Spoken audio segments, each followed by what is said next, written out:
m'appelle Clarine Lisa, j'ai 22 ans. Je fais du basket fauteuil et je suis en Master 1 en sciences de l'éducation. Le basket valide et le basket en handisport, c'est la même chose. Les règles sont les mêmes, le panier à la même hauteur, voilà. Le basket fauteuil est mixte aussi, c'est-à-dire que moi je joue dans une équipe où il n'y a que des hommes, on est 3 filles dans l'équipe.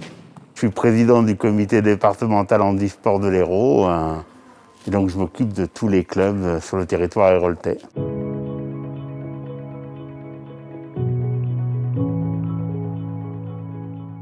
Quand une personne valide va dire moi je commence à travailler à 9 h, il faut imaginer que pour nous, notre réel commencement de journée c'est 7 h. Parce qu'on prend aussi en compte le fait de se préparer, parce que ça prend plus de temps que les autres. Déjà, il y a cet élément-là. On a la chance qu'à Montpellier, il y ait des tramways, des bus accessibles, etc. Et même des transports porte-à-porte qui vont chercher les personnes les plus handicapées. Donc pour le déplacement, c'est grandement facilité. Et c'est pour ça que c'est souvent plus facile d'être en situation de handicap dans une grande ville qu'à la campagne. Il faut beaucoup d'organisation. C'est-à-dire que pour prendre le train, on ne peut pas prendre le train si on ne réserve pas 48 heures avant. C'est-à-dire que si on réserve au-delà de 48 heures, on ne peut pas être sûr d'avoir le système qui peut nous assurer de nous déposer d'un point A à un point B. Parce qu'on n'a pas réservé 48 heures avant.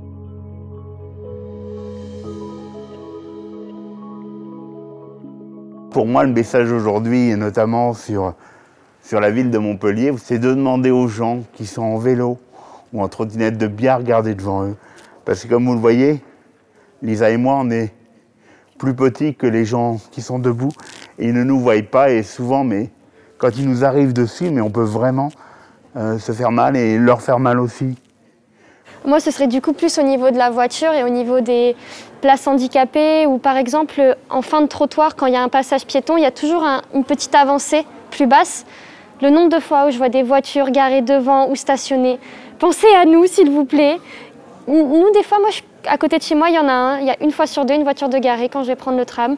Je suis obligée de soit passer sur la route, soit faire demi-tour, ou carrément faire un énorme contresens un peu pour aller prendre mon tram alors qu'il y a un trottoir. Le trottoir, il est fait pour que j'aille dessus. Je ne suis pas censée aller sur la route.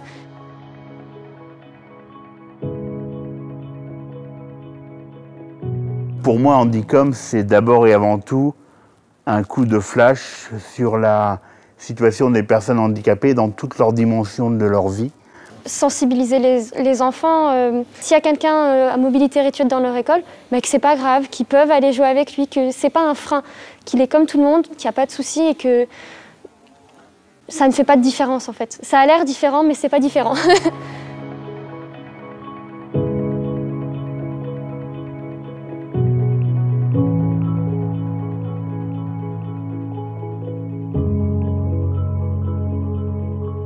Le handi-basket, ça a été la première discipline qu'on découvre quand on rentre dans le mouvement handisport.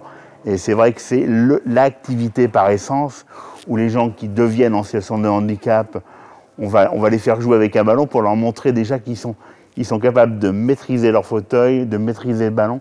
On a des fauteuils avec des roues assez inclinées et devant on a ce qui s'appelle une moustache. On a une barre en fait devant pour permettre de se bloquer, quand on tombe, ça nous aide à nous relever, ça évite qu'on se fasse mal, mais ça sert principalement dans le jeu.